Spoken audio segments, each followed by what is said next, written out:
Se documentaron 7 casos. Se documentaron 7 casos en el 7 Tribunal casos Feminista. en el Tribunal Feminista, se presentaron y que son de la Mixteca, del Istmo y del Centro, y que son diversos en un sentido, pero a la vez con patrones iguales, ¿no? Y pues fue pues un honor que pudieran haber aceptado ser juezas, pues Ruth Fierro, Anayeli Pérez Garrido, Luz Estrada, Norma González de Amnistía Internacional y pues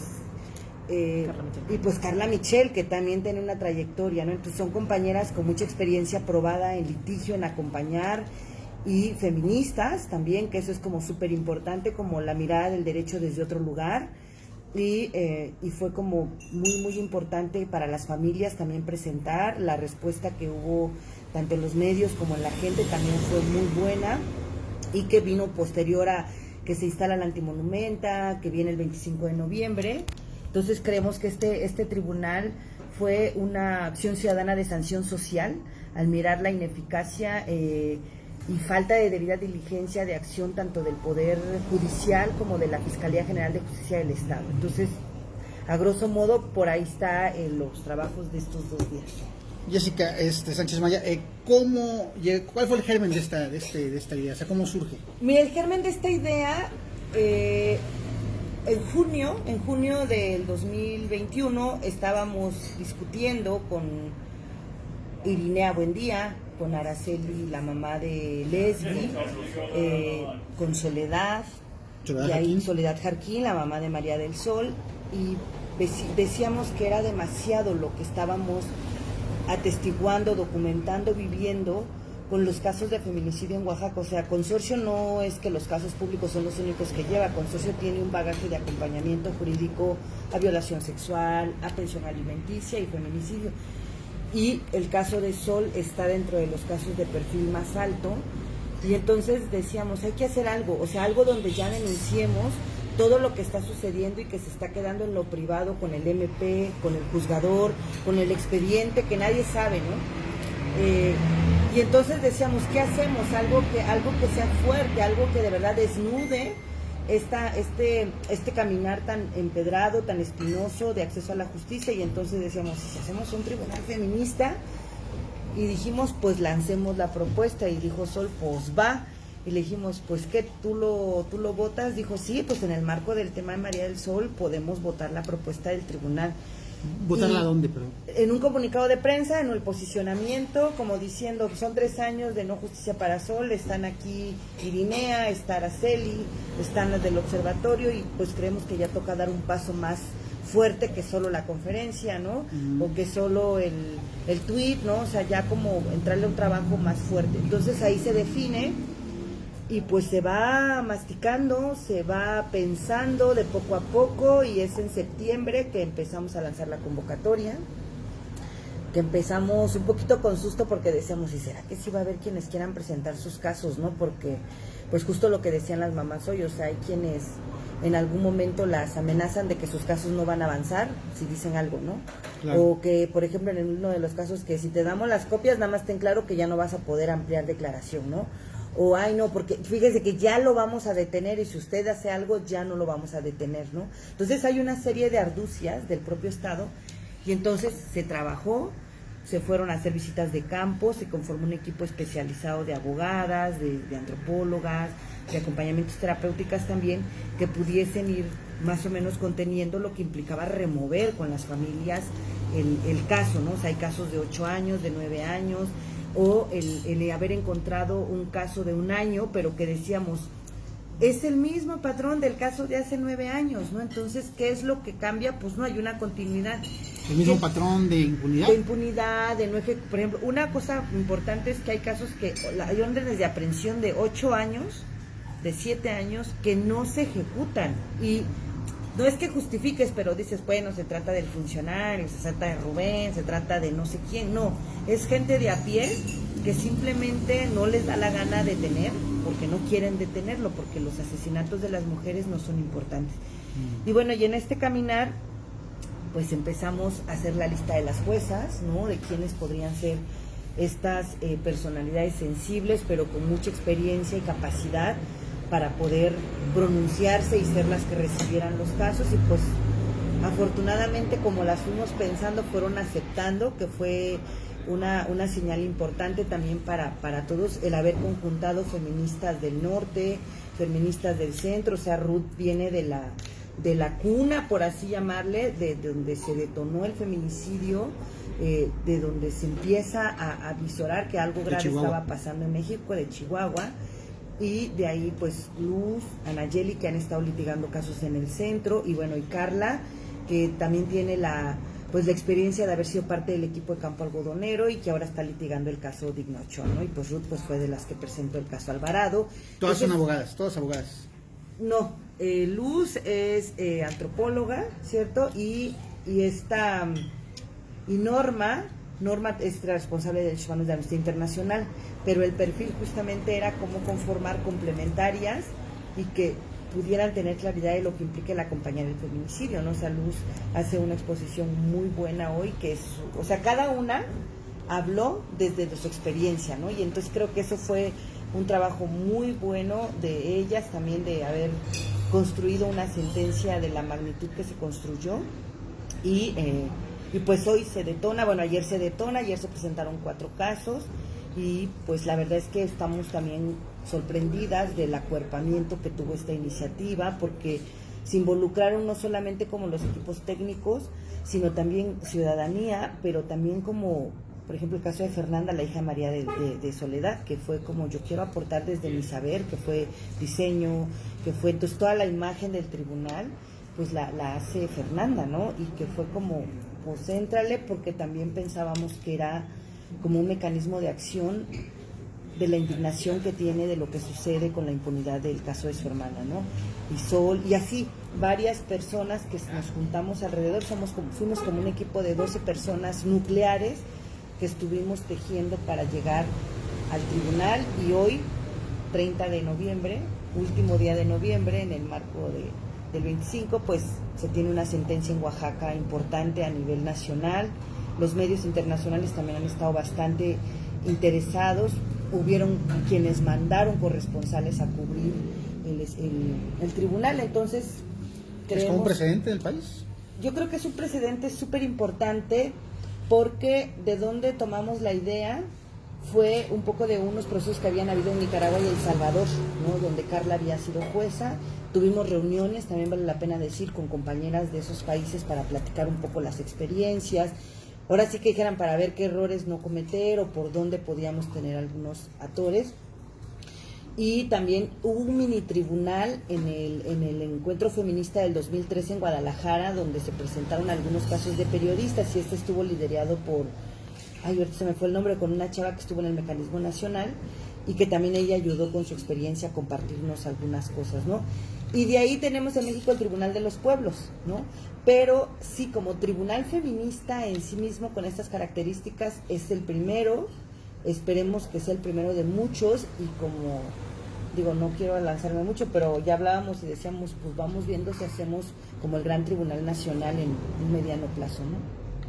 Ruth, ¿puedes repetir el nombre para la gente que nos... Ruth Fierro, de Chihuahua, Ruth Fierro Pineda. De la organización en la que trabajas es... El Centro de Derechos Humanos de las Mujeres en Chihuahua. Abogada, ¿no? Sí, abogada, yo sí. ¿Qué pensaste cuando te propusieron esto, venir a Oaxaca a formar parte de ese tribunal?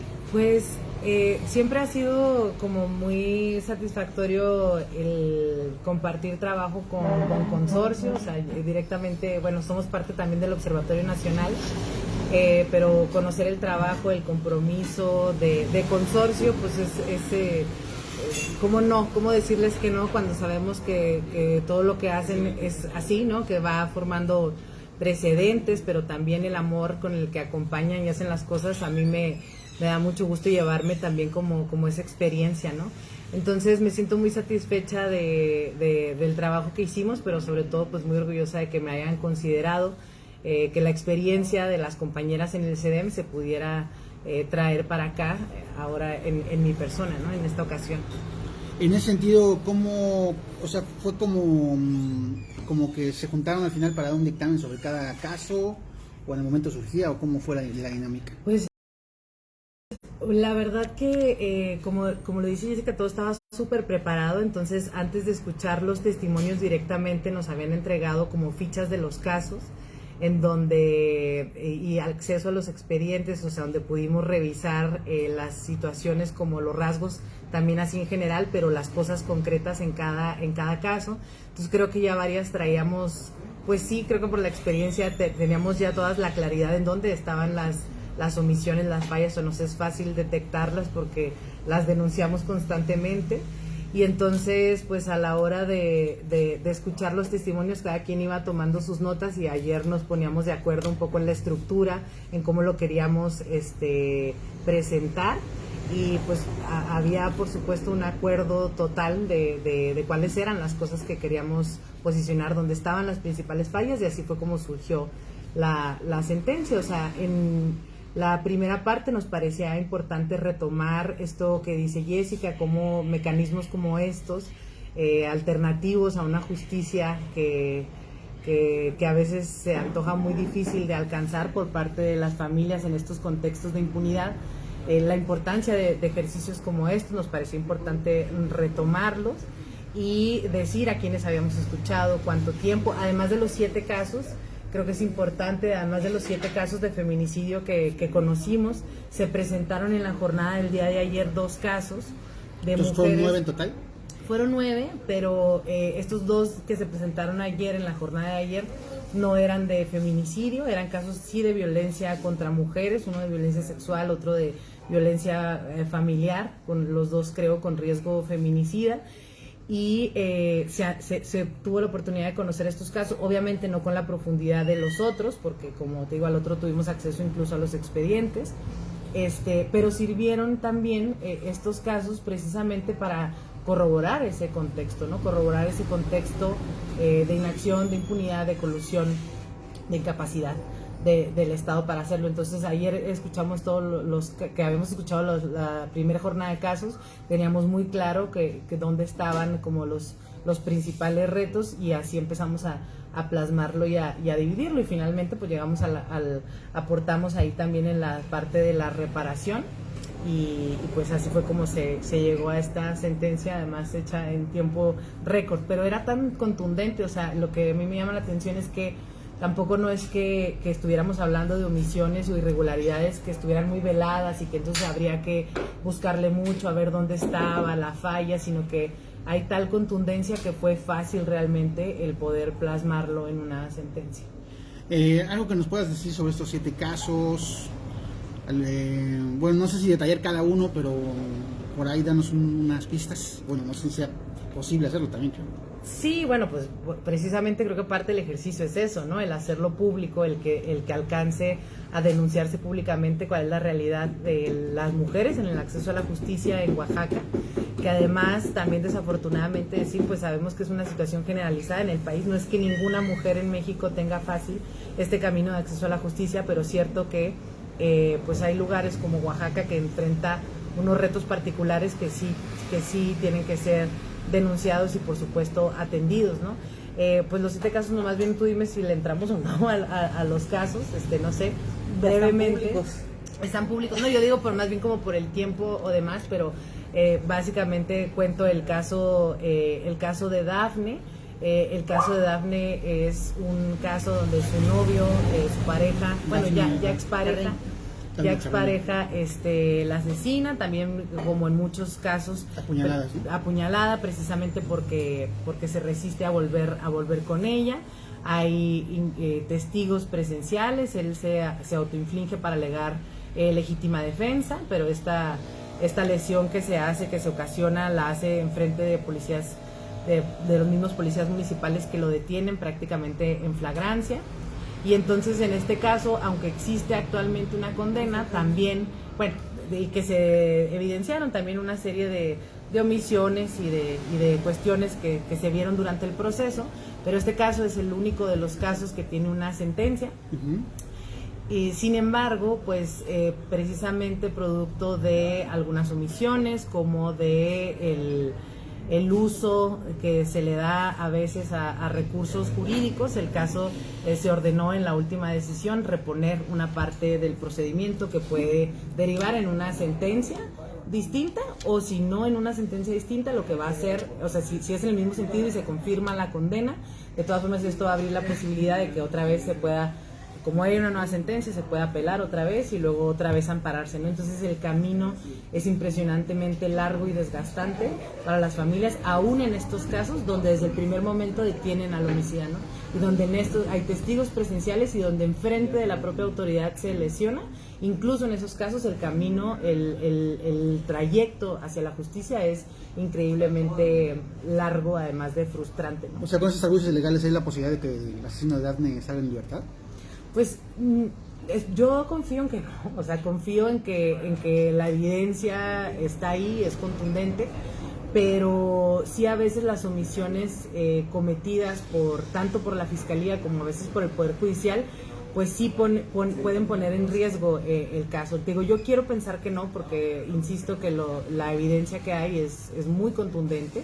Los testigos hasta hoy se han como sostenido en la versión que tienen, pero bueno, por una cuestión así procesal, que el problema en el caso de Dafne es que no se llevaron a cabo unos careos procesales en su momento, porque no se contrastó, digamos, el dicho entre los testigos presenciales y la negativa que dio el asesino, el condenado, el hoy el condenado. Y entonces, como no se contrastaron, pues a pesar de ya obtener una sentencia, se ordena la reposición de esos, bueno, la reposición del procedimiento. ¿Qué son los careos procesales para los que no estamos familiarizados con? Bueno, los careos procesales en el antiguo sistema de justicia penal, que hoy ya prácticamente pues está cada vez menos vigente en nuestro país, había una etapa en el procedimiento en que si los testigos o las personas que participaban en el proceso tenían versiones contrarias, se podía hacer un contraste sobre estas declaraciones, no decir, a ver, ¿por qué si tú estás diciendo esto y a la vez el imputado está diciendo que él no fue? Entonces había que hacer este contraste como en esas declaraciones para que hubiera como esta claridad. En aquel entonces, cuando precisamente concebíamos un sistema de justicia donde el juzgado indagaba y podía preguntar entonces eso fue lo que no se hizo en este caso, ¿no? Pero también lo que tenemos de experiencia nosotras en litigar en otros casos es que estos careos no son indispensables como para decir que se tenía que reponer el juicio, ¿no? Porque lo que se estaba alegando en los jueces de distrito era que como no se habían llevado a cabo estos careos procesales, se estaba poniendo en riesgo el derecho a la defensa del condenado. Y pues nosotras no coincidimos con ese criterio, porque por el contrario, conforme a los estándares internacionales se cumplieron todas las garantías mínimas que debe tener una persona sujeta a un proceso. Esto de carearse no es parte, o sea, es cierto que tiene posibilidad, como la tuvo, de aportar pruebas, ¿no? De conocer el expediente, de tener un defensor particular, de preguntar incluso a los testigos, cosa que no quiso hacer. Entonces, no, para nosotras, desde nuestra perspectiva, no era una razón suficiente para reponer el proceso. Sin embargo, pues eso fue lo que se decidió y eso es lo que está de frente a ese proceso, ¿no? Y por eso digo, no es tanto, puede ser mucho, el que se reponga esa sentencia, sino más bien lo que implica. O sea, vuelvo a decir, es como regresarnos varios años a que otra vez haya una nueva sentencia, a ver cuánto tiempo se toma en que se hagan esos careos, y luego que hay una sentencia con la posibilidad otra vez de recurrirla, ¿no? Y eso es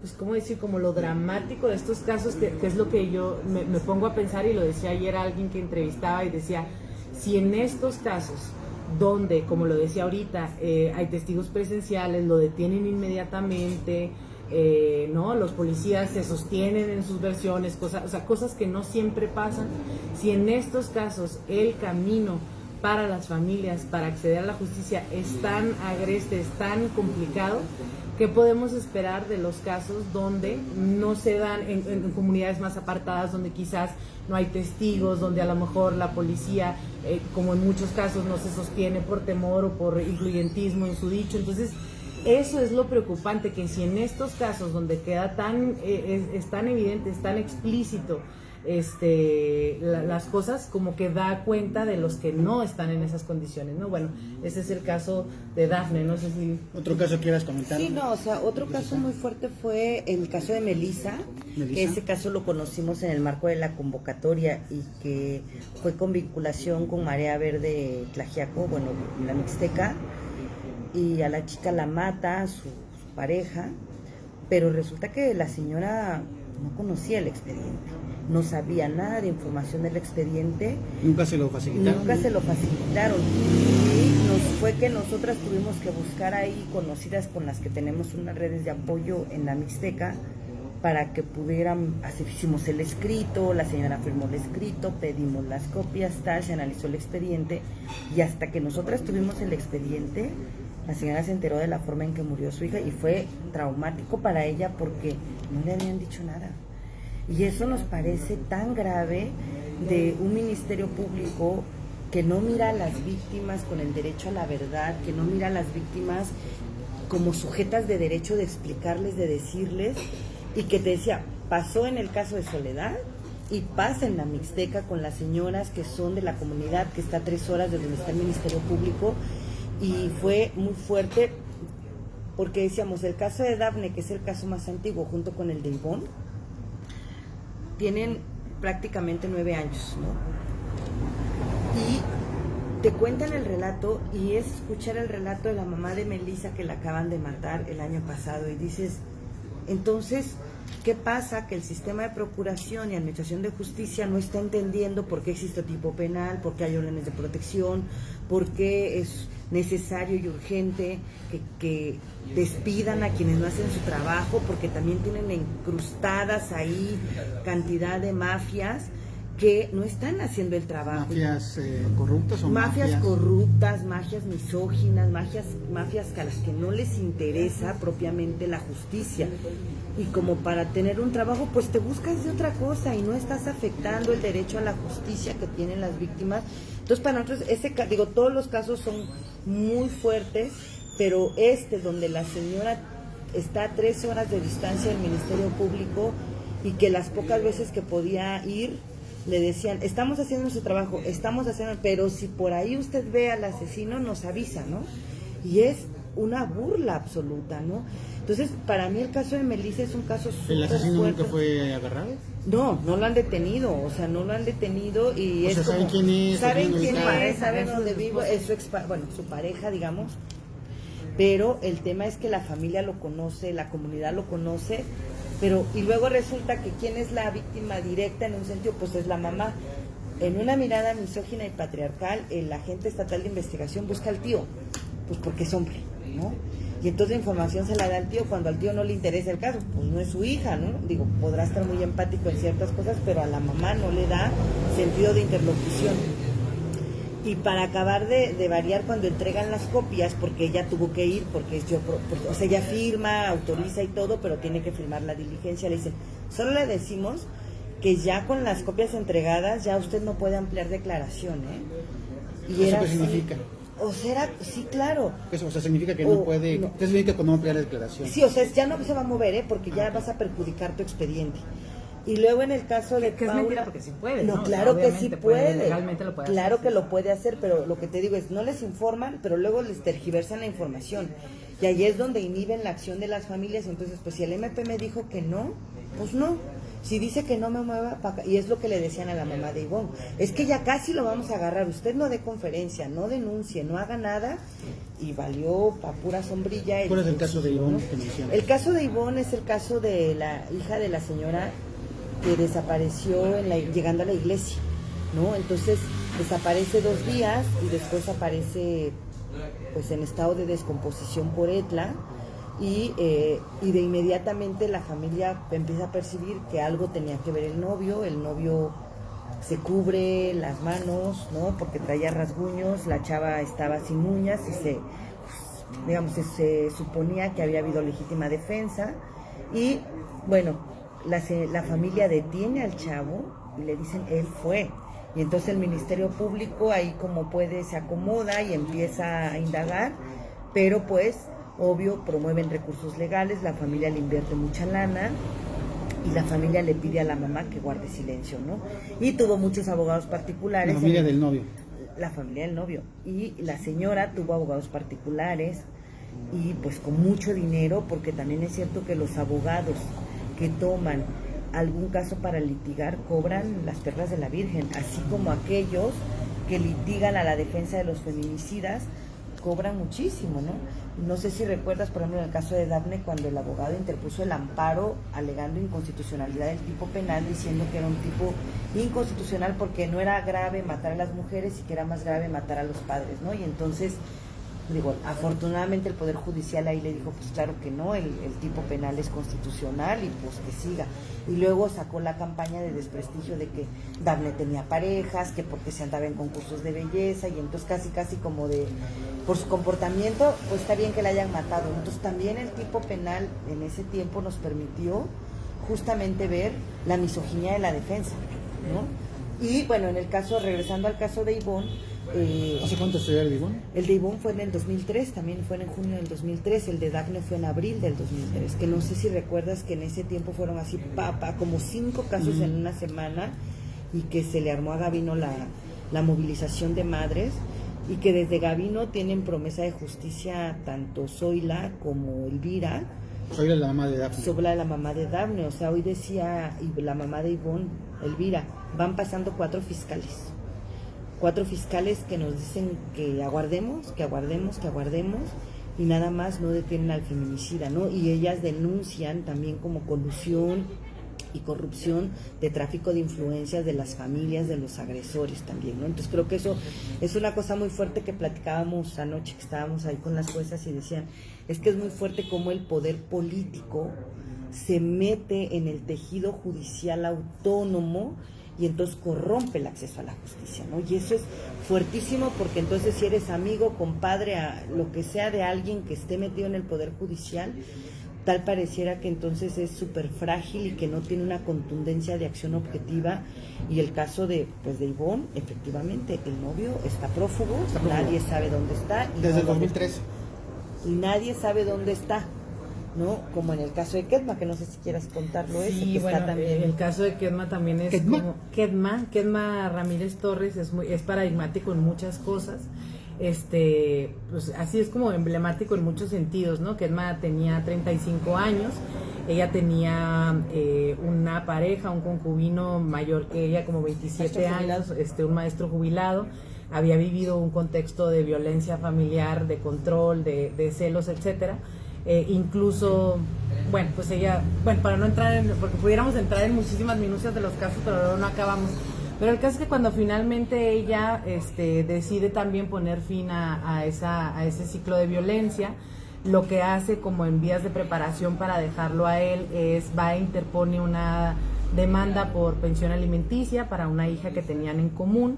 Y yo me atrevo a decir que es precisamente esa demanda, ¿no? Y el aviso que le da en Defensoría de Oficio, le avisan, le hablan al esposo, al concubino, en ese momento todavía, para decirle que lo iban a demandar por pensión alimenticia, ¿no? Y entonces, pues, él se molesta y se enoja a tal grado que después de una discusión, él en la medianoche la mata en presencia de la hija de ambos, con un arma de fuego directamente en la cabeza, amenaza a la hija y va y la encierra en otro de los cuartos, él arrastra el cuerpo, va y la esconde y se evade, ¿no? A partir de ahí de la justicia. Ese caso es paradigmático porque hay un contexto previo de violencia, es paradigmático porque ahí ese caso increíblemente cuando con toda claridad, cuando existe una violencia familiar previa, o sea, cuando existe violencia familiar previa y el perpetrador del feminicidio es la pareja, es claro que ese es uno de los casos de feminicidio. En ese caso, la investigación, y pues en algún momento sí está por feminicidio, pero cuando se solicita la orden de aprehensión, el juez que la libra, que la concede, reclasifica por homicidio. O sea, el juez no le veía el tema de género, a pesar de que el tipo penal no da lugar a una interpretación. ¿A qué se dedicaba el esposo de Kedma? ¿Es el que era policía? Maestro jubilado, ¿no? Pero el tema, digo, es clarísimo, todos los tipos penales de nuestro país de feminicidio tienen como uno de los elementos, es decir, se considera que hay razones de género y por lo tanto es un feminicidio, cuando existía una relación sentimental entre o de confianza entre víctima y victimario, lo cual en este caso o cuando había antecedentes de violencia, en este caso concurrían las dos. Digamos que esta reclasificación del juez es como una política de la justicia en México, o sea, no es que al juez le hayan pagado, sino es como en automático, o sea, esto no puede ser feminicidio, tiene que ser homicidio. Sí, yo creo que tiene que ver con esto que dice Jessica, entre un desconocimiento, por decirlo menos, ¿no? En el mejor de los casos es simplemente un desconocimiento y una falta de perspectiva de género, y por decirlo más, pues sí sería como actos misóginos de minimizar y desconocer esta violencia. Pero no solo eso, sino en el caso de Kedma hay un montón de cosas, porque pasan algunas cosas más importantes. Lo primero es que a la hija de ambos, que es la testigo presencial, que además es una adolescente, o sea, no era una niña muy chiquita, cuestionan el dicho que ella tiene, ¿no? Y decir, a ver, efectivamente las cosas habrán pasado como dices tú, o más bien tu madre tendría otra pareja, o la encontró siendo infiel y por eso la mató. Entonces ahí también... ¿Quién interrogaron a la niña? Sí, a la niña cuando dan la declaración. las mismas autoridades. Las mismas autoridades de la fiscalía. Entonces esto también refleja lo que también vimos y pusimos en la sentencia, de estos prejuicios, estos estereotipos y esta minimización de la violencia contra las mujeres que permean todo el sistema de procuración de justicia y que termina también revictimizando a las familias, ¿no? Entonces eso también pasó en el caso de Kedma, donde... Digamos que es misoginia, pero también se quieren ahorrar el trabajo, ¿no? Básicamente. O sea, se quieren ahorrar el trabajo de buscar a la gente. Pues no sé, porque de todas formas lo tendrían que buscar. O sea, simplemente es como descalificar o como en el inconsciente, creo, minimizar y como decir que lo merecen. O sea, piensan que son muertes que se merecen, ¿no? Que se ganan. No le ven entonces la trascendencia política, pública, social que tienen esos hechos, ¿no? Porque igual se lo hubiera matado por esa razón, bueno, a menos de que existiera aquí en ese tiempo una atenuante. Hace muchos años que se derogó la de homicidio por ¿cómo se llama? Como por daño a tu moral porque te ponen el cuerpo, ¿no? Pero y otra cosa más, en el caso de Kedma, que a mí fue uno de los que me llamó más la atención, bueno, la verdad es que sí, cierto que todos, pero en este caso también algo que me llama mucho la atención son dos cosas más. Uno, que a pesar de que hay una testigo presencial, que es la niña, que además evidentemente no tendría ninguna razón para estar inventándose o imputándole falsamente a su papá en los hechos, tardan casi medio año en librar la orden de aprehensión. Casi medio año. ¿Y era maestro o el asesino? Sí, ¿Tiene que ver también eso? Jubilado. Bueno, lo digo, el magisterio. No, y algo súper interesante es que cuando el caso llega con nosotros y nos enteramos que el móvil fue como, ¿por qué me pediste la pensión alimenticia? Se inicia un procedimiento de pensión porque la niña queda con los abuelos, con abuelos que viven en el pueblo, que son analfabetas, ¿no? Y nos llega por una maestra, que era la hermana de Kedma, pero la hermana ya vivía aquí en Oaxaca con su pareja y todo. Y entonces se inicia el proceso de pensión alimenticia porque era cómo se va a sostener la niña. Y con esta deficiencia del Estado de no imaginar que hay huérfanas, que hay huérfanos que comen, que necesitan atención médica, y vimos la condición de la familia, se dijo, bueno, hay que promoverle la pensión alimenticia. Y digo, no fue tan rápido, pero se logra que el IEPO haga los descuentos correspondientes, se da la ubicación, y bueno, se supone que el señor iba a cobrar sus cheques de jubilado, y mira, vez por vez, agente estatal de investigación, nos reunimos con los fiscales, nos reunimos con la agencia estatal de investigación diciéndole, oiga, ya tienen que detener. O sea, el señor iba al IEPO a cobrar sus cheques y nadie lo agarraba. Nadie lo agarraba. No, nadie lo agarró, y nadie lo agarró, y no está agarrado, ¿no? Sí. Y la chava, por ejemplo, la hija ya está estudiando la carrera, ¿no? La familia de la tía tuvo que asumir también el acompañar, porque justo el año pasado se muere el papá de Kedma, y pues se muere muy triste, porque dice que no logró ver al asesino de su hija en la cárcel, ¿no? Pero una parte importante... O sea, digamos también, que el señor sigue en Oaxaca, va a cobrar sus cheques y no hay nada. Se tiene información muy precisa. Les dimos fotografías, pero entonces justamente lo que decíamos no es que sea un vacío judicial de acción de las familias, es el vacío misógino. O sea, yo afirmo que se trata de una misoginia de permisibilidad, porque su obligación como agentes estatales es detener, ejecutar la orden y ponerla a disposición de un juez, y no lo hacen, ¿no?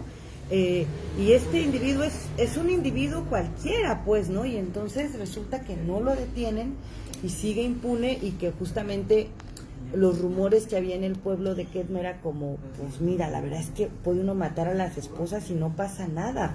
Entonces cuando había actos de violencia en la familia, en la comunidad, era como, pues mira, el que mató a Ketma anda libre y tranquilo y feliz paseando, porque la última información es que andaba tal vez por Guadalajara. Mira, él pasea por Guadalajara, mira, y aquí no pasa nada. Entonces, si te mato, ¿tú crees que me van a hacer algo? Si ahí está el antecedente.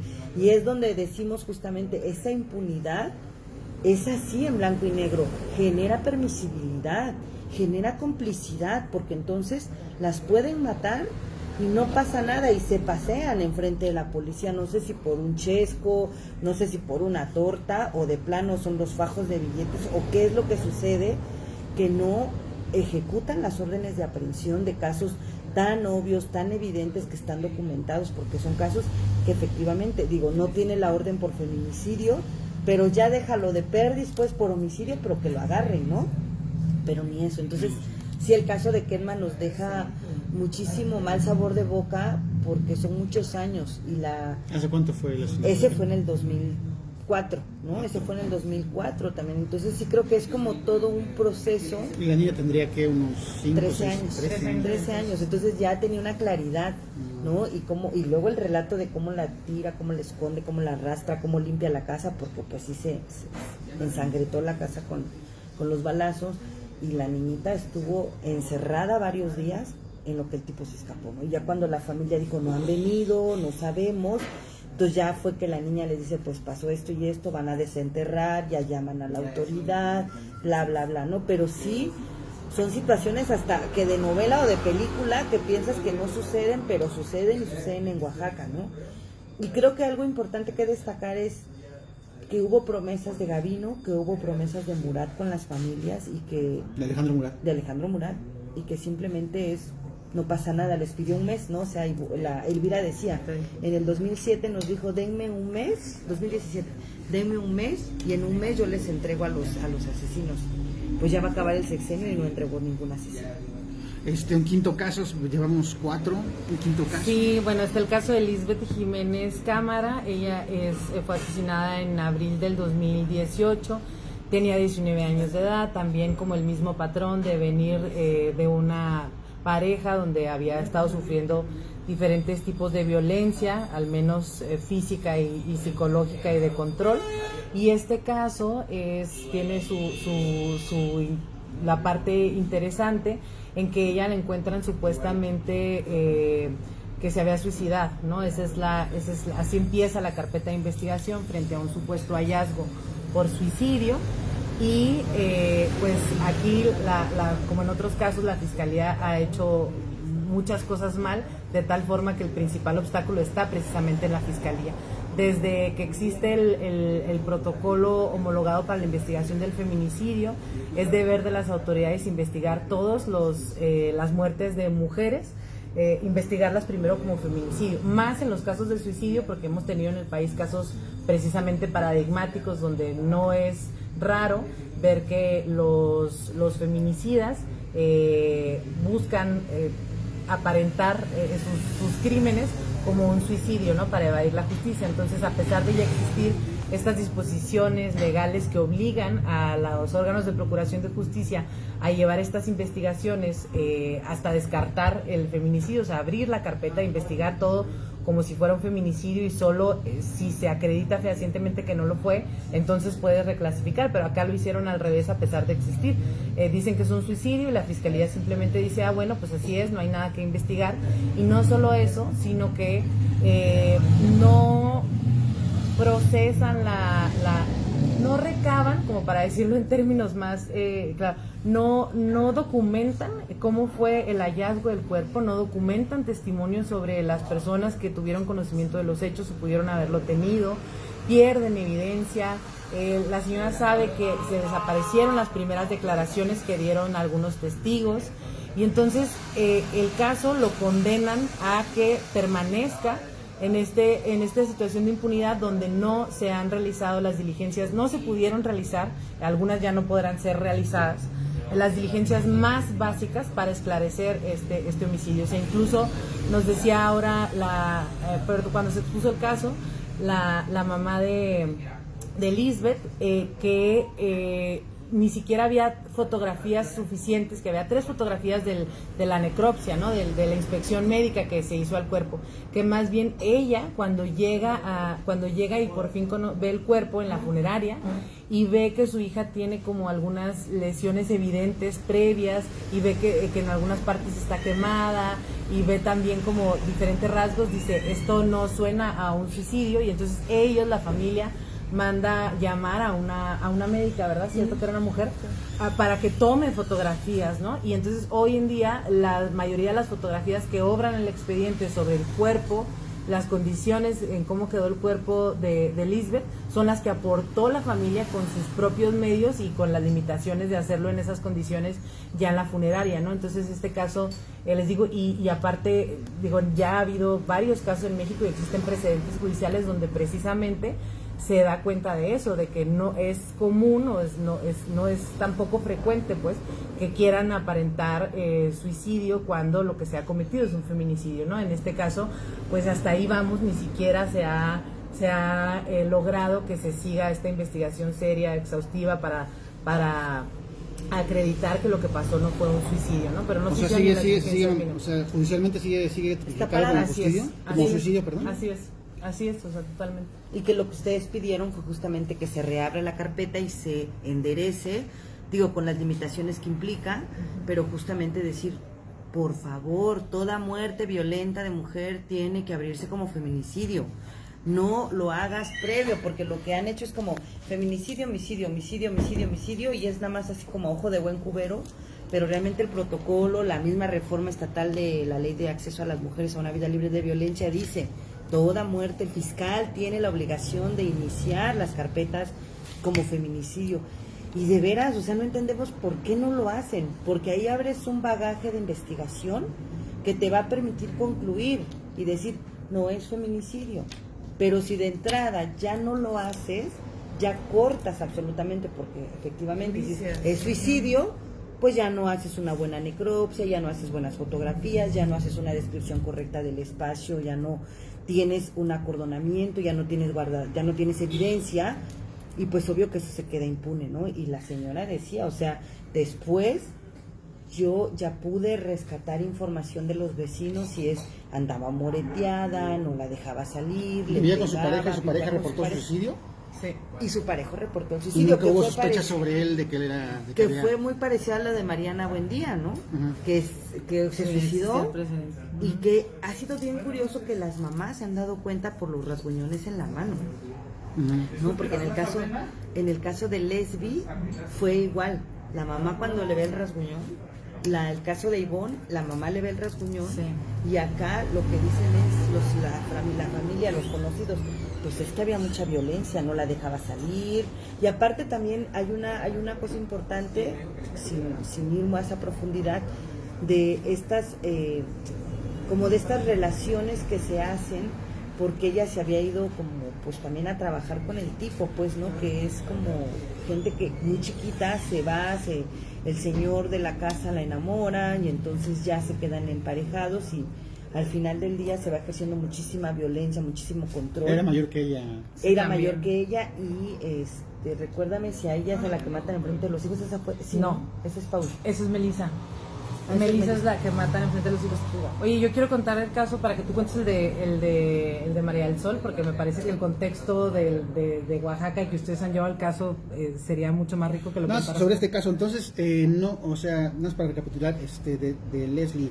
Ni siquiera está establecido que fue un feminicidio, no está establecido que no es un homicidio y no quieren reabrir la investigación. O sea, lo que se interpeló y por las cosas fue, hay que abrir esa carpeta y hay que abrirlo por feminicidio, ¿no? Formalmente no está cerrado, lo último que hicieron fue ampliar como el dictamen médico donde ya al menos está acreditado que sí existían lesiones previas a la muerte, pero todavía sigue sin reclasificarse. Está como en el limbo, ¿no? Así, parado, efectivamente. Ok, ibas a platicar de eso. Sí, ya el sexto de los 7 casos es el caso de María Carmen Paula Burgos Calvo, es una mujer de 63 años. Este ocurrió en mayo del 2021. Es el caso de una mujer campesina que se hacía cargo de su hermano menor, también ya adulto, pero había desde niños había hecho ella las veces como de madre, ¿no? De madre de familia, porque quedaron huérfanos muy muy pequeños, y entonces María Paula tenía haciéndose cargo pues de su hermano, y como la que se hacía cargo también de la casa, de las pequeñas siembras que tenían, del pequeño ganado que tenían, casi más bien de autoconsumo. Había tenido muchos conflictos con su vecino, un poco que ya era conocido por un temperamento muy muy violento. Se sabía que ese vecino ejercía violencia muy fuerte, o se sospechaba que ejercía violencia muy fuerte en contra de su familia, y entonces María Paula, después de varias amenazas por parte y conflictos de este señor, e incluso insinuaciones pues así distintas, ella acude ante las autoridades, va ante el síndico de su comunidad y denuncia como esta situación, ¿no? Va en varias ocasiones, por lo que nos decía la prima en el tribunal, va en varias ocasiones, y después se encuentran las hojas donde ella había ido varias veces con el síndico. Y este caso, como en el de Kedma, hubo una autoridad entonces que tuvo conocimiento previo a la agresión de que estas mujeres estaban sufriendo violencia, y conforme a las obligaciones que tiene cualquier autoridad para proteger a las mujeres y a la violencia a la que estamos expuestas, cuando una autoridad tiene información sobre esta violencia debería de proteger, ¿no? Debería de proteger o de orientar para que sea protegida la mujer. Y en este caso también no se hizo. El síndico de la comunidad lo que hace es mediar o querer conciliar este conflicto, lo minimiza también y lo trata como un asunto, como un conflicto entre vecinos. Entonces junta a las partes a que hagan una mediación, que también está prohibido en los casos de violencia contra las mujeres llegar a la mediación, porque las mediaciones se hacen cuando hay igualdad de poder, cuando se detenta el mismo poder entre las partes se puede mediar, pero si hay una desproporción en la detentación del poder no se puede llegar a una mediación. Y en este caso el síndico lo hace, entonces le pide al señor que pues no moleste, y a la señora que no lo moleste. Se firma un acuerdo, y después de que no se cumple este acuerdo, varios meses después, ella vuelve a ir con el síndico a decirle, pues no está cumpliendo, me sigue amenazando, me sigue diciendo cosas, sigue molestando. Entonces dice el síndico, bueno, déjame lo cito, y justo entregan el citatorio, y el día que entregan el citatorio, un día siguiente, ella es asesinada a machetazos un día anterior.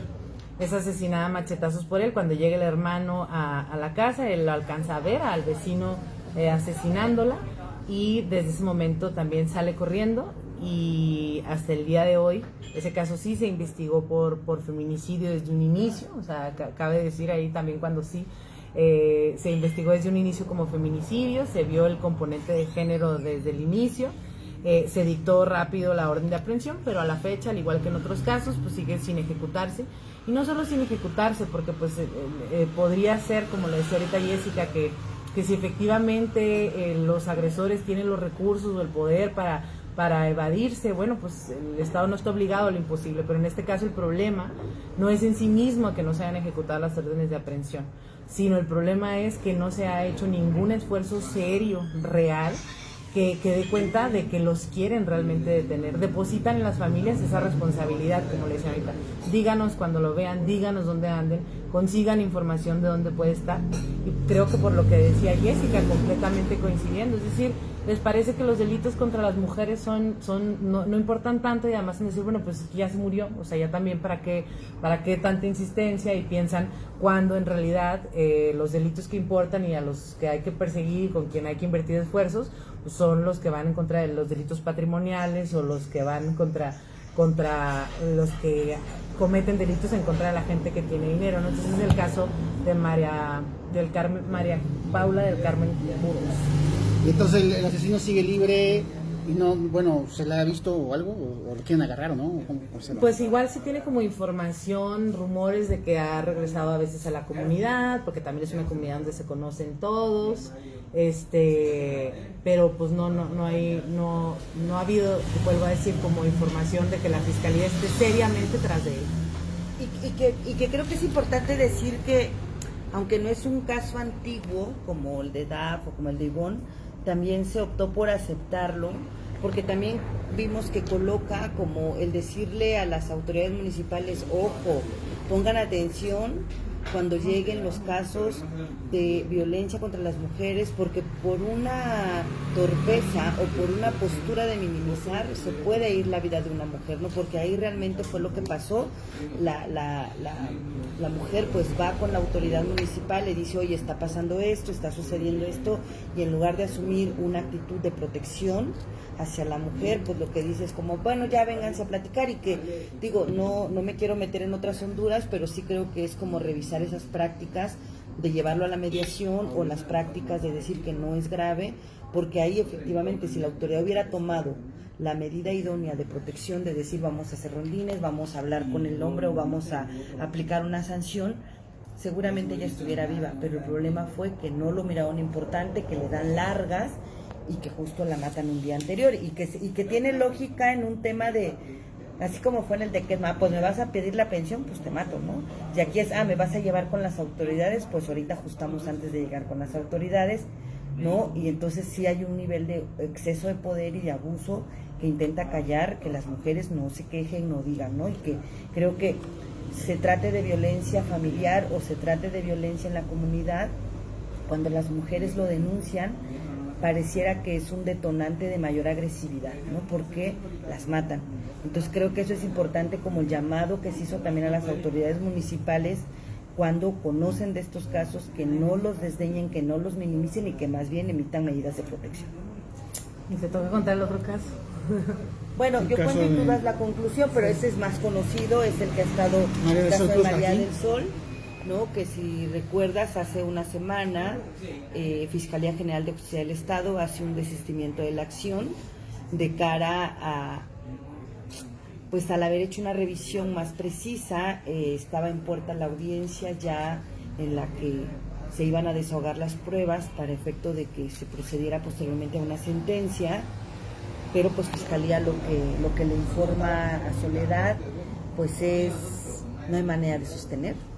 La verdad es que, mira, el individuo va a salir porque hay cadenas de custodia violadas, porque no hay información en CDs que dice que tienen, hay una cantidad de irregularidades que no nos alcanzan, ¿no? Que no nos alcanzan para sostener una imputación, pegado a que hay testigos que dicen, o una de las que acusaba, y que era la testigo reina, digamos, dice, yo no declaré lo que dicen que declaré, ¿no?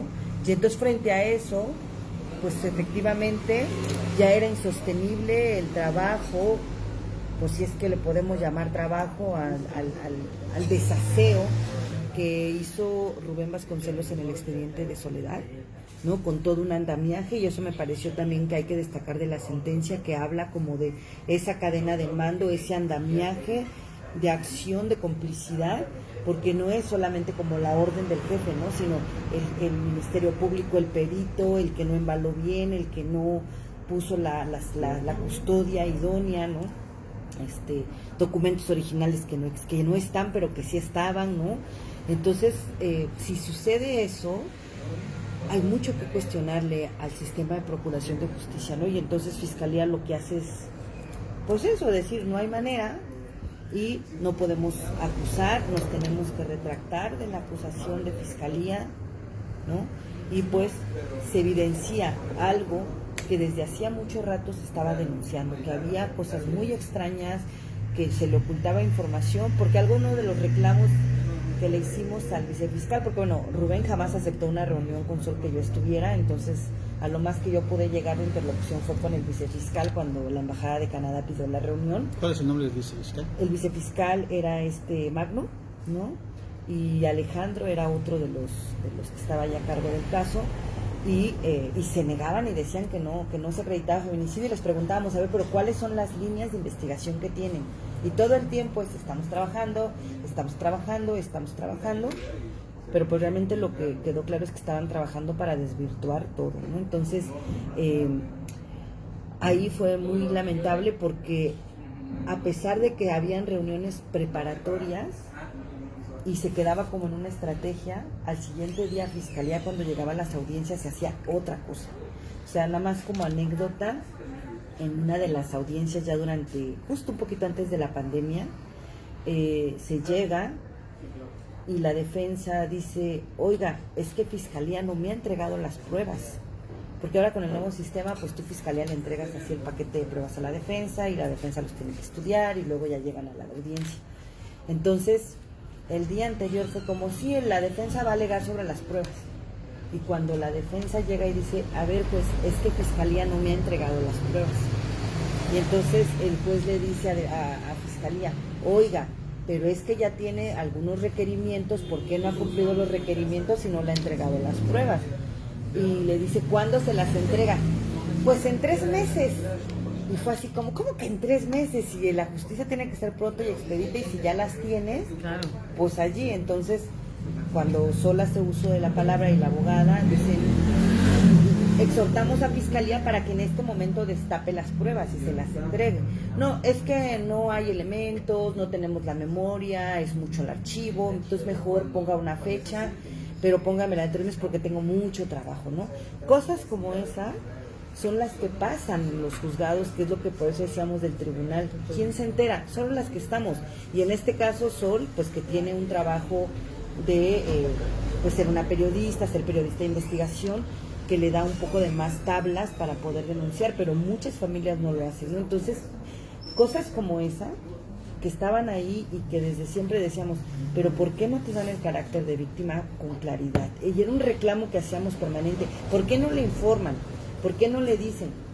Hubo otro momento cuando llegamos a una audiencia virtual y resulta que Fiscalía pide que se suspenda y que necesitaba 3 meses porque le iban a dar el criterio de oportunidad al que estaba detenido, y resulta que... ¿Cuál es el criterio de oportunidad para los que están cuando tú como imputado tienes información que puede dar con los otros responsables del delito y que las pruebas que tú tienes pueden ser suficientes, entonces tú dejas de ser imputado y te vuelves testigo protegido.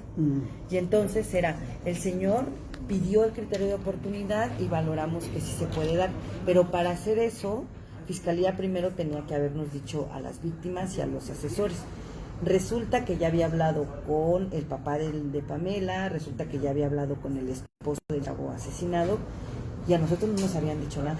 Entonces nosotros nos enteramos en la audiencia. Bueno, está en la cárcel, ¿no? Sí, exacto. Sí, o sea, imagínate, lo fueron a ver al penal, le informaron, y a nosotras que estábamos pudiéndonos mover, le dijimos, pues sí, pero denos 1 hora, pues en 1 hora nos movemos y que Fiscalía nos informe. No, es que yo no puedo porque tengo otra audiencia, y entonces ahí vamos como, cada vez masticábamos más el asunto de, ahora sí que decían, aquí hay gato encerrado, ¿no? Y entonces fuimos mirando que algo grave que algo grave pasaba sin mucha certeza, porque pedíamos copias de la carpeta y era, está en la de alto impacto, no, es que está en Juchitán, no, es que está en Tehuantepec, no, es que se fue a Ixtepec, no, es que se la trajo la MP aquí. Entonces nunca podíamos tener las copias correctas, ¿no? Y siempre eran por pedazos. Y justamente cuando arriba la nueva administración de Fiscalía, una primera cosa que se le plantea es, queremos hacer un cotejo, ponnos un día, fecha, porque queremos hacer cotejo.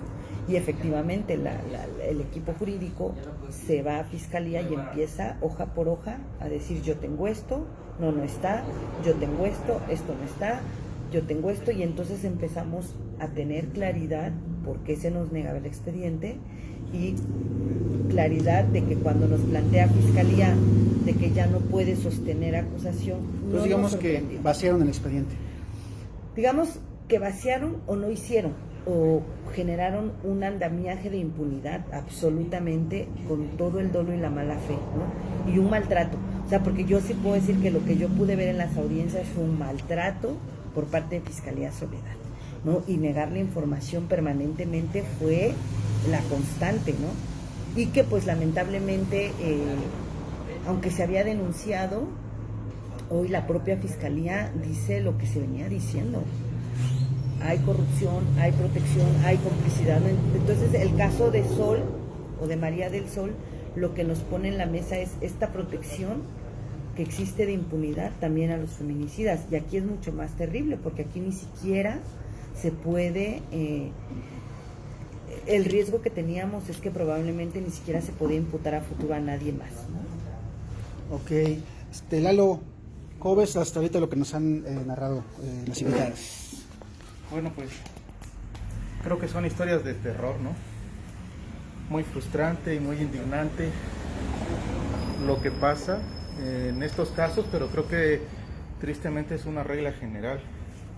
Tú eres abogado, ¿no? ¿Tú cómo ves desde el punto de vista de...? No, pues son unas omisiones terribles, ya uno no sabe si es negligencia, si la negligencia puede llegar a tanto o existe una intención de no procurar la justicia y administrarla, ¿no? Entonces, sí, o sea, ni en una película de ciencia ficción uno puede encontrar tantos errores, tantas omisiones, sobre todo que ahora con la reforma con el nuevo sistema penal es muy estricto, si de por sí era estricto ahora es mucho más estricto y los asuntos se pueden caer muy fácil con la mala actuación del Ministerio Público, incluso aunque le eche ganas. Ahora, si así como se están narradas las cosas, pues es muy fácil que en un amparo o en otra vía el asunto se caiga completamente, y pues el problema es que el feminicidio, el daño a la sociedad está ahí, y eso pues no se puede recuperar, ¿no? Es decir, las víctimas siguen sufriendo porque aparte existe una burocracia terrible, pues, ¿no? Es decir, hay que estarle casi rogando al secretario, a la secretaria del Ministerio Público, ya no hablemos del fiscal, son intocables, para tratar de comentar el asunto, tratar de ver cómo va, tratar de pues informarse precisamente para que no sucedan estas cosas y se puedan prever. Uno tiene que estar cuidando el trabajo del Ministerio Público prácticamente, entonces es algo... Entonces digamos que hay un andamiaje de impunidad que no cede, pues, ¿no? Sí, y si a esto le sumamos que sí existe una mentalidad patriarcal, pues en el sentido de que el plus negativo de esto es que aparte el sistema judicial y de procuración de justicia está gobernado por hombres, y los hombres, incluso pensando que lo están haciendo de buena fe, incluso ahí no se pueden quitar ese chip de la cabeza de entender las circunstancias de la violencia de género y de entender que es distinto, pues, y sí, de aterrizar y tratar de renunciar a cómo crecieron en una educación en donde pareciera que tenemos derecho a hacer cosas y a mantener privilegios que no deberíamos. Entonces o sea, si la justicia es mala, en los casos que van en contra de las mujeres y que son por violencia de género, es peor aún, es totalmente terrible. Es decir, si el Ministerio Público es malo en estos casos, es peor, ¿no? Eso es una realidad que pareciera que no se quieren dar cuenta, y creo que nosotros tendríamos o sea, como sociedad me refiero, tendríamos que trabajar también en esa parte. Ok, las invitadas tienen que ir. Pero bueno, una última pregunta es sobre los casos de abuso sexual. Rápidamente, algo que puedan comentarnos. Y también quisiera comentar de las conclusiones, o sea, al final y del desgaste de las madres, que creo que lo jala bien, diciendo como que tenemos madres enfermas, madres rotas, decían ellas, ¿no? Familias desquebrajadas, pero sí como que el costo de este largo caminar tan tedioso, lejos de dar el ejercicio de un derecho, lo que genera es un daño incalculable. O sea, incalculable porque hay quien se separó de la pareja, o más bien la pareja le dijo, ya deja eso porque qué tanto, ya no van a detener al feminicida, y dijo no. Entonces se encontró otra pareja y se fue.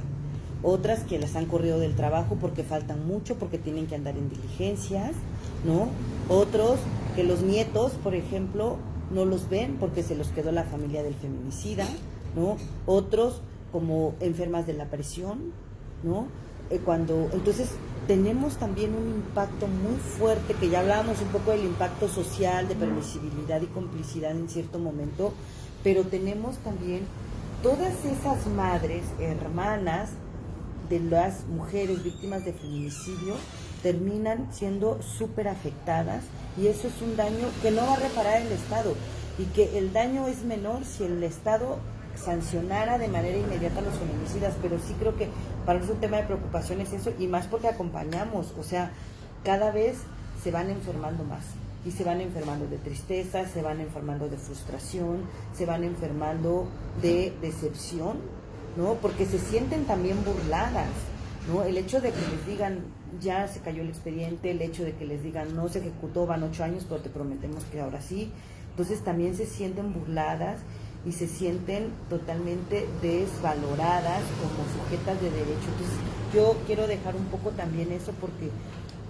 esa es la parte dolorosa que no se menciona, y que hoy lo vimos, bueno, que ayer y hoy lo vimos, o sea, te arrebataron a tu hija, a la que viste crecer, a la que tal, entonces no es fácil, no es un carpetazo, no es ya me di la vuelta y se me olvidó, sino realmente les arrancan parte del ser y la familia se queda incompleta y las afectaciones son absolutamente profundas, y no hay una comisión de víctimas que funcione, no hay acompañamiento psicosocial con enfoque de género ni profesional, no hay el fondo para los huérfanos y las huérfanas, pero incluso es el cinismo tal que el año pasado que hicimos un pequeño informe, le preguntábamos a la Secretaría General de Gobierno, cuando todavía estaba Mafut, ¿cuánto dinero tienes asignado para los huérfanos? Y fue, no tengo un peso. Ah, chido, pero Ana Vázquez y el gobernador dicen que están preocupados por los huérfanos, ¿no?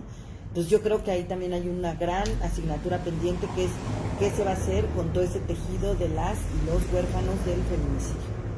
¿Lo voy a responder? Sí, bueno, como muchas cosas se podrían decir, y no sé si todas son suficientes, ¿no?, para reflejar la realidad que nos encontramos acá. Pero yo empezaría diciendo que estas conclusiones, resaltar, pues, como lo dijo ya Jessica, son patrones, se concluyó que había un patrón sistemático de impunidad que atraviesa a mujeres con más recursos y con más visibilidad, también como a las con menos recursos y menos visibilidad. Es una impunidad basada en la misoginia. Pues sí, o sea, es lo que analizamos, el cómo se hacen menos, se minimizan estos crímenes en contra de mujeres, no son importantes, ¿no? Creo que eso es lo que hay detrás, permeado en todos los operadores y operadoras de justicia, ¿no? Entonces atraviesa no solo a las mujeres visibles, no tan visibles, a las con mayor recursos, menos recursos, a los casos donde hay pruebas contundentes, en aquellos donde no las hay. O sea, lo que se encontró es ese patrón sistemático de impunidad. Y luego nos preguntamos mucho, y yo sé que surge mucho y quisiéramos saber, bueno, ¿es negligencia o hay dolo, hay omisión? Y creo que también la discusión, lo que hay que decir es, ya se ha dicho desde la convención se da, decir, en el caso de las mujeres, no importa tanto, por decir, ¿no? Claro que importa, ¿no?, porque es más grave. Es decir, igual lo mismo da si fue a propósito o fue sin querer, si es por comisión, o sea, con intención o por resultado. Cuando se generan estas violaciones a derechos humanos, es igualmente condenable para un Estado que en estos casos tiene un deber reforzado en los casos de crímenes contra mujeres. ¿Y qué encontramos? Pues la totalidad de responsabilidad del Estado, y por eso se le condenó, al menos socialmente, porque lo voy a poner así como para con toda claridad decir, el Estado no previene la violencia contra las mujeres. No solo de forma general, no ha implementado las acciones y las condiciones necesarias para transformar esta sociedad que persiste en esta cultura patriarcal, misógina, estereotipada, de prejuicios. No solo en general no lo ha hecho, sino además en los casos en particular que tenía conocimiento de una posible agresión, no hizo absolutamente nada para prevenirlos. Pero bueno, no solo no los previno, en los demás casos, cuando ya se cometió el feminicidio o algún otro crimen, no investiga de forma adecuada, ¿no? La investigación es ineficaz, la investigación no sigue no sigue a veces ni las condiciones mínimas para llevar a buen puerto esas investigaciones.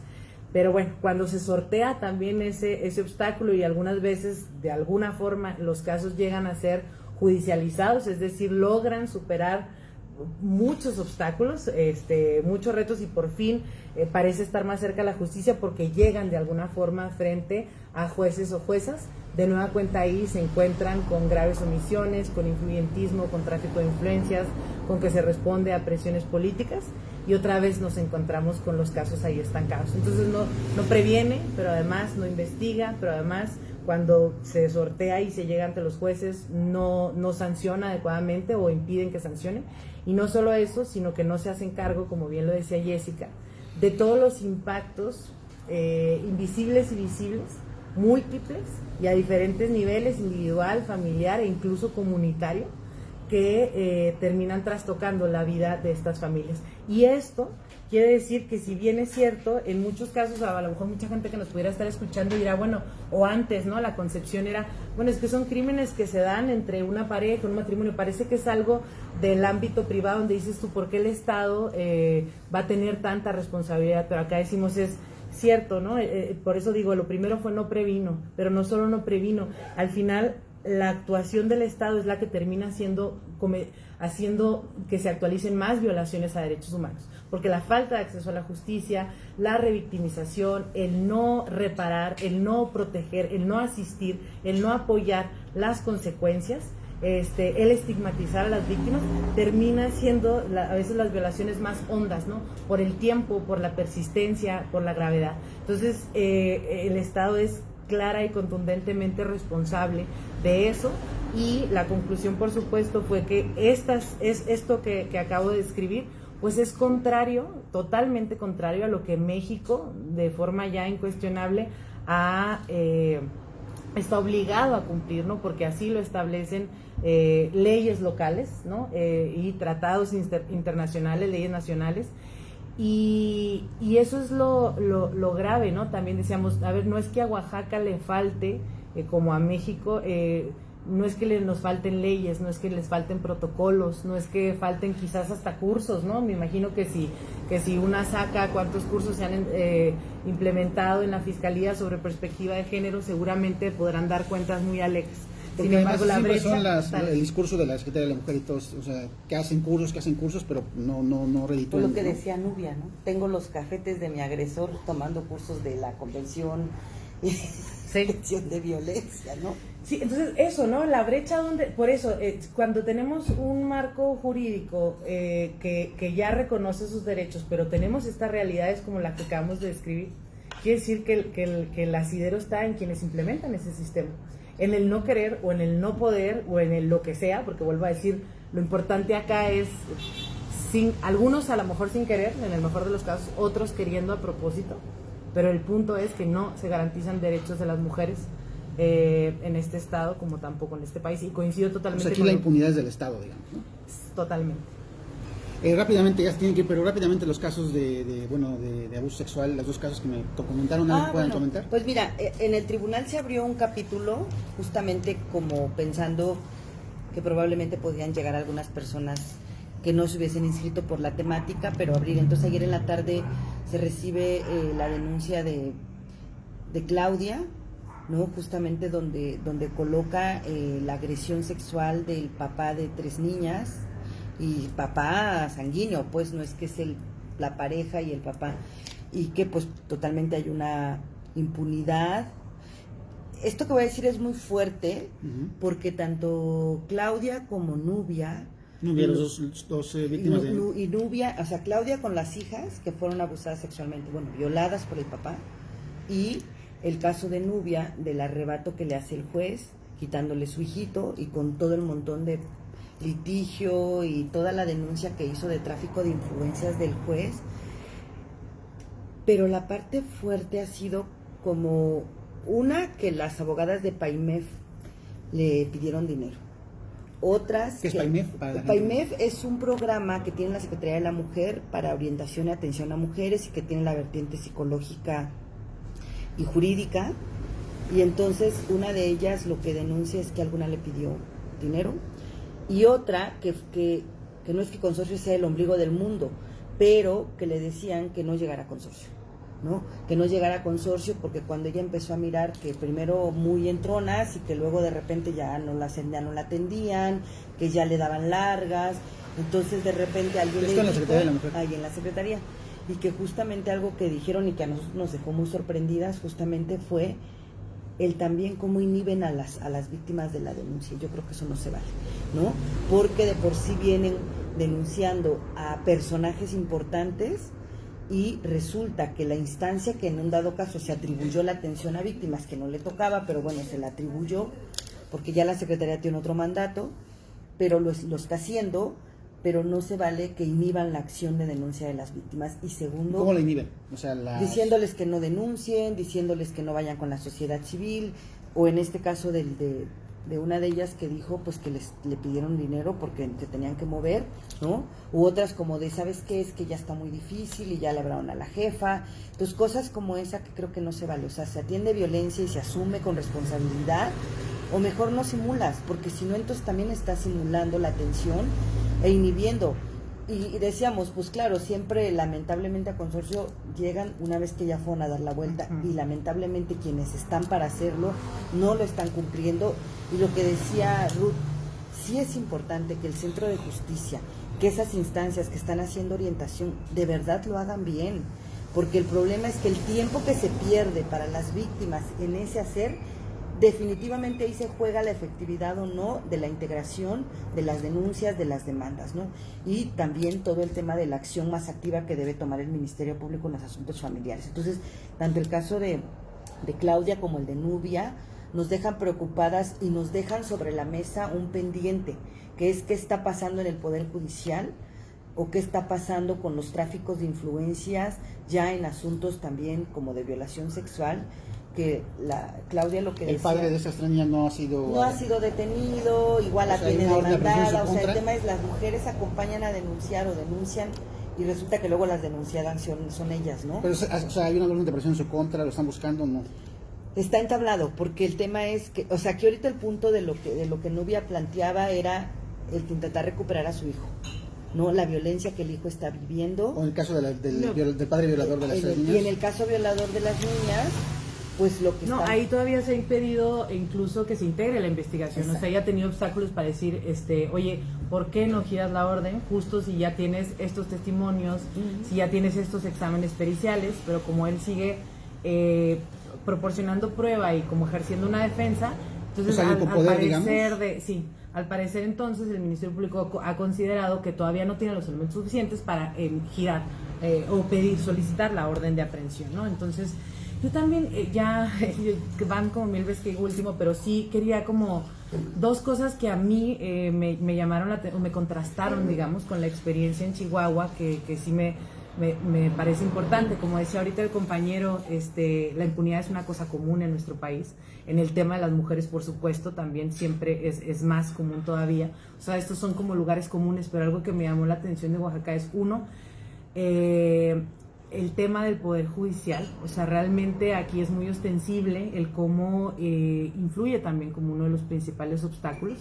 Decía, la experiencia en Chihuahua no es que tengamos un Poder Judicial ni mucho menos modelo, pero sí me llama la atención, es lo que voy a decir, me llama la atención el rol que juega acá, o cómo se utiliza o se instrumentaliza incluso estas posiciones de poder del Poder Judicial. Eso a mí me contrasta con la situación en Chihuahua, número uno, y número dos, que casi me parece increíble, si no es que estuviera aquí quizá no lo creería, que no tengan instalada una comisión ejecutiva de atención a víctimas cuando es uno de los mecanismos más importantes en nuestro país, y cuando yo no tengo idea si existe otro estado, o sea, yo no había escuchado, yo no sabía otro estado en donde no esté instalada una comisión ejecutiva de atención a víctimas, a pesar de existir una ley general desde el 2013, ¿no? Desde el 2013. ¿Por qué es esto, Jessy?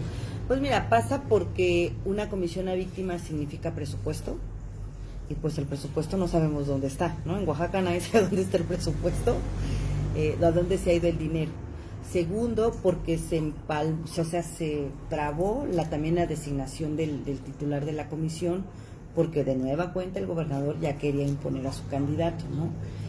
Vamos a ver qué sucede. Esperemos que este Congreso que llegó etiquete los recursos que necesitamos que se asignen a Procuración, Administración, a la Comisión de Víctimas, a los fondos de reparación también, porque la verdad es que está terrible el asunto de cómo se ha descuidado, ¿no? Y aquí en Oaxaca o sea, la ley de víctimas se aprobó hace 2 años. Ahí se creó legalmente, pero no se ha implementado. No, pero incluso digo, ¿no? desde el 2013 hay una ley general Sí, y que había una mandata. obligación del Estado Pero de aquí se garantizar. retrasó, ¿eh? Aquí O sea, se retrasó aquí un montón. abiertamente, este Estado abiertamente está no garantizando los derechos a las víctimas. O sea, de los pocos lugares en el país, en Oaxaca ha dicho no, como si fuera una concesión o como si fuera, o sea, Oaxaca no, como si los índices delictivos no fueran para, o sea, Oaxaca aparte, ¿no? Como uno de los estados más que más adolece como la situación de víctimas, no puedo creer que no tenga una comisión, por lo tanto, así no se está garantizando derechos. O sea, no, yo quiero... No, absolutamente, el tema de contra quién se las denuncia. víctimas que viven violencia, las víctimas del delito están en total estado de indefensión, ¿eh? O sea, una política simulada, Oaxaca con una alerta de género 3 años y un cachito más. Que además Y el dinero que se dio para eso nunca supo qué pasó con él. nunca se supo qué pasó, ¿no? No, o sea, está tremendo y el tema de no importan las víctimas. Sí. Y bueno, y además, bueno, ya estando en casa dices, pues quién sabe dónde está el interés del Estado, porque no vemos por dónde, ¿no? Y las víctimas no lo son la prioridad. O sea, No, es que, sigo, porque digo, es como si no hubiera defensoría de oficio, ¿no? Y dijeras, no, pues aquí no hay, y ese es el problema también, ¿no? Que entonces pensaba en las mujeres y pienso ahora en las víctimas y hay como ciudadanos y ciudadanas de segunda categoría. Entonces los imputados, claro que tienen una defensoría pública, donde el Estado se hace cargo de proveerles abogados, ¿no? Pero por su parte las víctimas pues no tienen la misma relevancia y por lo tanto ellas no importa que no tengan sus abogados o abogadas que deben de tener oficiosamente la atención psicológica, el apoyo, asistencia y protección de otra forma, o sea, no importa. Y entonces, así como las mujeres somos ciudadanas de segunda categoría, también lo son para el Estado, pues por supuesto, no que lo diga yo, pero también así aquí las víctimas, ¿no? Y eso sí me impacta en relación a la experiencia que tenemos en Chihuahua. Sí, o sea, por lo pronto mi sentimiento es de impacto, o sea, todavía no llego a estar enfurecida, sino estoy como asimilándolo, de decir, no puedo creerlo, ¿no? Y no puedo creerlo que no se estén garantizando estos derechos, o sea, en este país en este país y en este estado, ¿no? Me parece increíble, pero claro, también me indigna y me enfurece. pues ya para terminar, hay planes de, no sé, de hacer una relatoría sobre estos 2 días, cómo socializarlo con la gente, con las personas, con las mujeres. ¿Cuáles son los planes al respecto? Los planes al respecto son, primero se va a hacer, es pública la sentencia y se va a socializar las sentencias. Me parece que es un instrumento súper importante que se lo vamos a mandar al tribunal también para ver si... Al Tribunal Superior de Justicia, a la Fiscalía de manera formal. Justo porque creemos que sí es importante que escuchen lo que han plasmado en la sentencia las expertas. La sentencia, ¿qué tienen en común? ¿Qué es el Estado el que no actúa? ¿Qué es? Que hay un tema de permisibilidad, complicidad y que eso está costando la vida de las mujeres, ¿no? Y hay recomendaciones por caso, eso también está bastante importante. Eso es una primera cosa que creemos que hay que darle bastante difusión a la sentencia. Y la segunda es que sí estamos pensando en hacer un informe del tribunal, ¿no? Y bueno, y en un futuro va a salir un pequeño video también de compañeras feministas creativas que vinieron a documentar cómo se desarrolla el tribunal, ¿no? Entonces sigue, porque efectivamente creemos que no se agotó aquí, como te comentaba al principio. El tribunal viene como desde la indignación, viene como también desde una interpelación dura, seria al Estado, donde las familias están también ya hartas y que se están generando esos mecanismos ciudadanos, ¿no? De interpelación, absolutamente. O sea, es una vergüenza que se tenga que instalar un tribunal ciudadano, ¿no? Es una acción importante desde el tema de, incluso decíamos Pero es una vergüenza para el Estado, pero ¿qué significa para la sociedad? No, para la sociedad, para nosotras significa un paso importante de darle voz clara y contundente a las madres de feminicidio. Es un asunto importante de sensibilizar también, ¿no? Y el papel de los medios es súper importante, porque efectivamente nos podemos hacer algunas cosas, pero sí los medios ayudan a que se expanda esta reflexión, esta concientización que estamos intentando colocar de si se calla, si no se denuncia, si se tolera, si se permite y no denunciamos, se sigue perpetrando los crímenes contra las mujeres, ¿no? Entonces, para nosotros, decía, uno fue pues muy importante que las mamás se hayan atrevido a denunciar, la confianza que ponen en abrir, ¿no? Porque te decía, se rompe el silencio de lo que queda entre el MP y las víctimas, de lo que queda en el juzgado y las víctimas, y hoy se devela toda esa fineza de cosas que no nos enteramos, ¿no?